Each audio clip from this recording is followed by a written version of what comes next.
প্রতিহিংসার রাজনীতিতে মমতা বন্দ্যোপাধ্যায় এবং তার পুলিশ প্রশাসন যেভাবে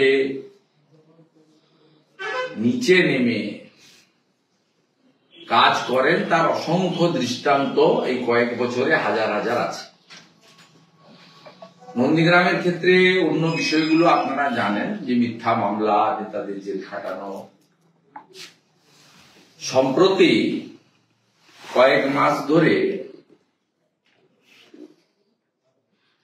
নন্দীগ্রামে চিটিংবাজ সংস্থা আইপ্যাকের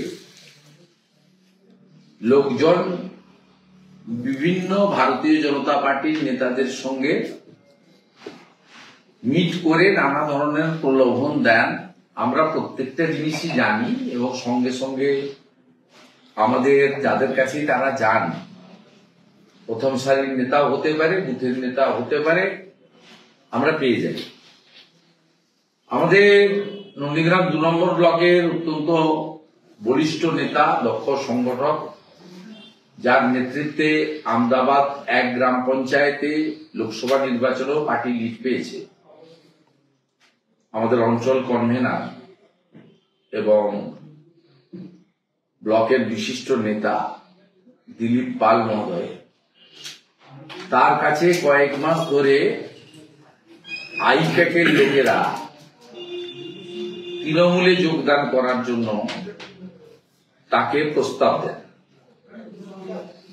কারণ নন্দীগ্রাম সহ বিভিন্ন জায়গায় তৃণমূলের দৈন্য দশা, কোন আত্মসম্মান বোধযুক্ত লোক, শিক্ষিত লোক, তারা তৃণমূল কংগ্রেস করতে চাইছে না। আর দিলীপ পাল মহোদয় 2018-19 সাল থেকে প্রত্যক্ষভাবে ভারতীয় জনতা পার্টির নেতৃত্ব করেন। তার আগেও তিনি বামপন্থীদের বড় নেতা ছিলেন। তার নেতৃত্বে ওখানে বিজেপি সংগঠন শক্তিশালী হয়। তাকে বলা হয় যে আপনাকে আমরা এটা ওটা XYZ অনেক কিছু দেব, আপনি চলে আসুন। উনি আদর্শগতভাবে রাজনীতি করে এসছেন চিরদিন, লোভ লালসা চাওয়া পাওয়ার কাছে আত্মসমর্পণ করেননি। তিনি ওনাদের প্রস্তাবে রাজি হননি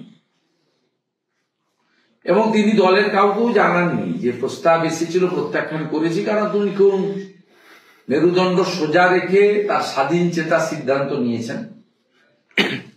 এরপরে প্রতিহিংসার রাজনীতি করে তার পুত্র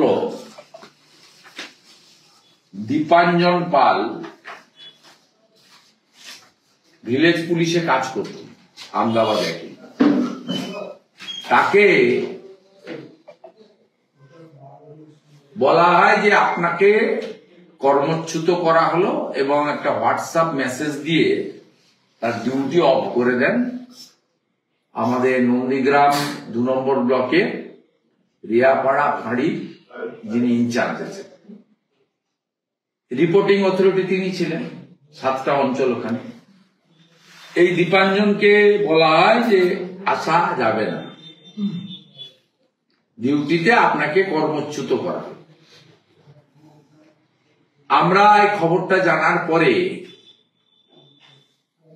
দিলীপ পাল মহোদয়ের সঙ্গে যোগাযোগ করি। আমি নিজে ফোনে কথা বলি, আমাদের অফিস থেকে লোকজন যান, প্রলয়বাবু সমাজের ওখানকার পার্টির নেতারা, মমতা মাইতি ভাইস চেয়ারপারসন, তারাও সেখানে যান, খোঁজ খবর নেন। খোঁজ খবর নেওয়ার পরে দিলীপ পাল বলেন যে আমার কাছে প্রস্তাব ছিল বিজেপি ছাড়তে হবে, তৃণমূলের যোগ দিতে হবে, আমি রাজি হইনি বলে আইপ্যাক পূর্ব মেদিনীপুরের এসপি সৌম্যদীপ ভট্টাচার্যকে দিয়েই তা করেছে। এমনি ভিলেজ পুলিশ বা সিভিক ভলেন্টিয়ারদের চাকরির কোনো গ্যারেন্টি নেই। এদের সামান্য ৯,০০০-১০,০০০ টাকা বেতন দেওয়া হয়, রিনুয়াল সিস্টেম। তারপরেও এই ধরনের প্রতিহিংসার রাজনীতি, এই সৌম্যদীপ ভট্টাচার্য বলে এখানে একটা চটি চাটা এসপি আছেন, তাকে দিয়েই নোংরা কাজটা আইপ্যাক করিয়েছে। আমি আপনাদের মাধ্যমে এই প্রতিহিংসার রাজনীতিকে সামনে আনলাম, কিন্তু ভাববেন না যে এটাই শেষ। ইতিমধ্যে দীপাঞ্জন পাল কলকাতা হাইকোর্টে গেছেন, কলকাতা হাইকোর্ট মামলা গ্রহণ করেছে। আমরা আশাবাদী আগামী সপ্তাহে এই মামলা উঠবে এবং গোটা রাজ্যের মধ্যে মুখ্যমন্ত্রী মমতা ব্যানার্জিকে হারানো নন্দীগ্রাম এক্ষেত্রেও নজির সৃষ্টি করবে, এটা আমি বিশ্বাস করি, আইনের উপর পূর্ণ ভরসা রেখে। আর যতক্ষণ পর্যন্ত আইনের মাধ্যমে এই লড়াইতে দীপাঞ্জন বা দিলীপ পাল না জিতছেন, ততক্ষণ পর্যন্ত ওই সামান্য অর্থ রাজ্য সরকারের, মমতা ব্যানার্জির ব্যক্তিগত অর্থ নয়, তার পার্টির টাকা নয়, ট্যাক্সের টাকা, জনগণের টাকা, আমি দীপাঞ্জনের বিকল্প ব্যবস্থা করেছি এবং রাজ্য সরকার যা টাকা দেন তার থেকে 1 টাকা হলেও বেশি অর্থ পাওয়ার ব্যবস্থাও আমরা করেছি। আমরা ছাড়নেওয়ালা লোকটোক নই। আর এখানকার নেতারাও এইসব ভয় টয় চমক দেখিয়ে আত্মসমর্পণ করার লোক নয়।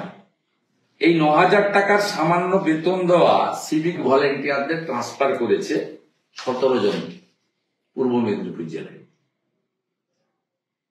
আইপ্যাকের কাছ থেকে ইনপুট নিয়ে এবং লোকাল তৃণমূলের যে ছিন্নমূলরা আছে, যারা লোকসভা ভোটে গোহারান হেরেছে, আগামী বিধানসভা ভোটে জামানত জব্দ হবে, গোহারান হারবে, তাদের কাছ থেকে নাম সংগ্রহ করে 17 জনকে ট্রান্সফার করা। তার মধ্যে নন্দীগ্রামে 9 জন কে ট্রান্সফার করা হয়েছে। 9 জনই হিন্দু। সন্টু কুমার প্রধান, ঝাজেশ্বর মন্ডল, সহদেব সাউ, সমরেশ প্রধান, দীপঙ্কর পণ্ডা, বুদ্ধদেব প্রামাণিক, চন্দন পড়ুয়া, রামচন্দ্র বিশাল, গোপাল প্রসাদ সিংহটাল। আপনি 9টা ছেলেই দেখুন হিন্দু। আমি আগে দীপাঞ্জনের কেস শেষ করব, এই সৌম্যদীপকে শিক্ষা দেব। আর এই 9 জন হিন্দু সিভিক ভলেন্টিয়ার, এরা 2-1 জন বিজেপি পরিবারের ঘনিষ্ঠ হতে পারে, কিন্তু অনেকে তৃণমূল পরিবারের ঘনিষ্ঠ। আমি তো 3 জনকে চিনি যারা তাদের পরিবার তৃণমূলকে সমর্থন করে। কেবলমাত্র হিন্দু হওয়ার অপরাধে দেবব্রত মাইতি খুন হন, রথিবাল রাড়ি খুন হন। আর হিন্দু হওয়ার অপরাধে সিভিক ভলেন্টিয়ারদেরকে এই টাকাতে ট্রান্সফার বাইরের থানায়, তার যাতায়াত, হোটেল খরচ, তার এই 9,000 টাকার চাকরি বাঁচাতে বাইরে যেতে, মোটরসাইকেলের তেল, মোবাইলের ক্যাশ কার্ড সব মিলিয়ে তো 5,000 টাকা ওর রাস্তায় চলে যাবে।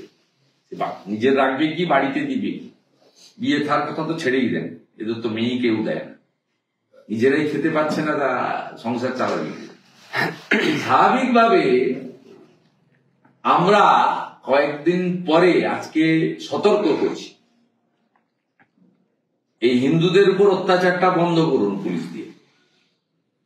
আমরা এই 9 জন হিন্দুকে এই ধরনের অবৈধ কাজ করার জন্য প্রথম নন্দীগ্রাম থানায়, পরে এসপির কাছে, বিজেপির পতাকা নিয়ে নয়, ধ্বজ নিয়ে, সব দলের হিন্দুদের নিয়ে আমরা থানা অভিযান আর এসপি অফিস অভিযান করব। আমি 1 সপ্তাহ টাইম দিচ্ছি, প্রত্যাহার করে নিন। আর দীপাঞ্জনের কেস আপনাদের দয়া করতে হবে। আমি এর আগে সমবায় সমিতির নির্বাচন নিয়ে এই জেলার এই দলদাস এসপি সৌম্যদীপ ভট্টাচার্যকে উচিত শিক্ষা হাইকোর্ট থেকে দিয়েছিল। হাইকোর্টের অর্ডারে লেখা আছে, আইপিএস এর যে কোড রুল 6 আনবায়াসড তার অ্যাক্টিভিটিজ রাখতে হবে। তাতে এই এসপি কে বলে দেওয়া হয়েছিল, হাইকোর্টই বলেছিল যে তুমি পলিটিক্যালি মোটিভেটেড অ্যাক্টিভিটিস করছো। এসপি ভাবছে যে বিরোধী দলনেতা বলছে মানে পিসি ভাইপোর কাছে আমার নাম্বার বাড়ছে, আমি তাহলে ঠিক পথে আছি। আমি সৌম্যদীপ ভট্টাচার্যকে বলি, এই মাটিতে নন্দীগ্রামে বুদ্ধবাবু মুখ্যমন্ত্রী কাম পুলিশ মন্ত্রী, 1.5 বছরে মোট 7টা পুলিশ অফিসার চেঞ্জ হয়েছিল। জি অনিল শ্রীনিবাস, এস পান্ডা, অশোক বিশ্বাস, অশোক দত্ত, জয়রামন আর বাস্তব বৈদ্য। মোট 1.5 বছরে 7 জন আইপিএস অফিসার চেঞ্জ করেছিলেন 2 মাস 2.5 মাস। যে সকলের পরিণতি মানুষ জানে। এই সৌম্যদীপও যদি ভাবছে এরও পরিণতি কি হয়, প্রথমে কোর্টে হয়েছে, আবার হবে। দীপাঞ্জনের কেসে কোর্টে কেস আসার আগে যদি সারেন্ডার করেন ভালো, না করলে কি করতে হয় আমি জানি। দিল্লি পর্যন্ত যেতে হলে যাবো, সুপ্রিম কোর্ট পর্যন্ত। দীপাঞ্জন পালের কেস আমার কেস। আমাদের ভিডিও ভালো লাগলে লাইক এবং শেয়ার করুন। কমেন্ট সেকশনে গিয়ে জানান আপনাদের মতামত। আরো ভিডিও পেতে আমাদের চ্যানেল সাবস্ক্রাইব করুন এবং প্রতি মুহূর্তে খবরের আপডেট পেতে প্রেস করুন বেল আইকন।